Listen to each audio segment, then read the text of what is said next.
میاں صاحب اصل میں بات یہ ہے کہ عمران خان اور پاکستان تحریک انصاف نے یہ فیصلہ کیا ہے یہ جتنے بھی ظلم کی انتہا کر لیں ہم نے 8 فروری کا الیکشن ملتوی نہیں ہونے دینا. اس لیے نہ وہ باہر سڑکوں میں نکلے نہ کو انہوں نے احتجاج کیا ہے. اور اس کے جو باتیں اس وقت ہم کر رہے ہیں نا, اس وقت پاکستان میں بہت بڑی ایک آگ لگائی جا سکتی تھی. گلی گلی میں ہر کوچے میں یہاں پر لوگ دندناتے پھر رہے ہوتے تھے, یہاں پر آگے لگی ہوتی, یہاں پر املاک جلائی جاتی. ان کا ضروری طریقہ کار یہ تھا کہ ان کو یہ سزا دو, یہ مشتل ہوں گے, یہ باہر آئیں گے اور پھر ہم الیکشن ملتوی کریں. یہ عمران خان ہے اور پارٹی نے یہ موقع نہیں دیا. آپ اب یہ بتائیں کہ اب 8 فروری کو اگر الیکشن کا ووٹر جو ہے وہ بھرپور طریقے سے ووٹ ڈالتا ہے اور اس کے بعد رزلٹ کچھ اور آتا ہے تو پھر اس کا رزلٹ کیا ہوا؟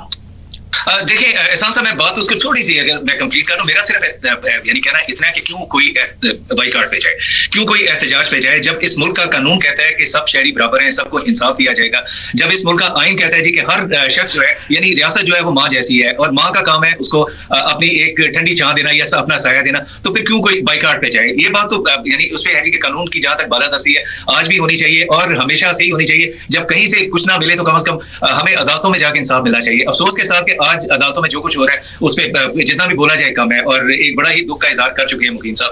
اب جہاں تک الیکشن کی بات ہے جی, یہ ایک بہت بڑا مذاق ہے, بہت بڑی ایک ایسی کھیل کھیلا جا رہا ہے جس کی سمجھ صرف پاکستانی عوام کو نہیں ہے, پاکستانی سیاستدانوں کو نہیں ہے. 70 ارب روپے جو میرے اور آپ کے خون پسینے کمائی اس پہ خرچ ہو رہا ہے اور کم از کم 280 ارب روپے پاکستان کے باقی لوگ لگا رہے ہیں. تو یہ مذاق اس طریقے سے اتنے پیسوں سے کیا جا رہا ہے؟ سیان صاحب, کوئی ضرورت نہیں تھی اس سلسلے میں کچھ کرنے کی. اگر آپ ایک فیصلہ کر کے آئے تو آپ ایک سمپل, جس طرح آپ نے ایک اندھا قانون پہلے لاگو کیا ہے, ایک رائج کیا ہے, ایک ایسا نظام جس کو ہم کیئر ٹیکر حکومت کہتے ہیں, جس کو 90 دن سے زیادہ کوئی کسی جگہ بھی کوئی گنجائش ہی نہیں ہے, اس کو اگر آپ لمبا کر سکتے ہیں اپنے ایک آرڈر سے, تو پھر اس میں بھی کوئی کبات نہیں تھی. کوئی آپ آرڈیننس کروا دیتے, صدر بھی آج کل آپ کی مان رہے ہیں, ایک آرڈیننس کروا دیتے اور ان کی نامینیشن کرتے تھے, جو ہوتا دودھ کا دودھ اور پانی کا پانی ہو جاتا. جو اس سے آپ کوئی دودھ کی نہریں نکلوانا چاہتے تھے, جو اس سے جو پھل لینا چاہتے تھے وہ نظر آ جاتا آپ کو.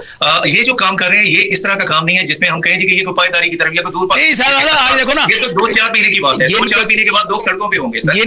جن کو اپنے یہ وزارت عظمیٰ کا منصب دے کے لندن سے بلایا گیا ہے, انہوں نے آج مری میں بھی موٹر وے چلا دی ہے, مری میں بھی انہوں نے آج جنگلہ بس سروس دے دی ہے, مری میں بھی انہوں نے دودھ کی نہریں بہانے کا اعلان کیا ہے.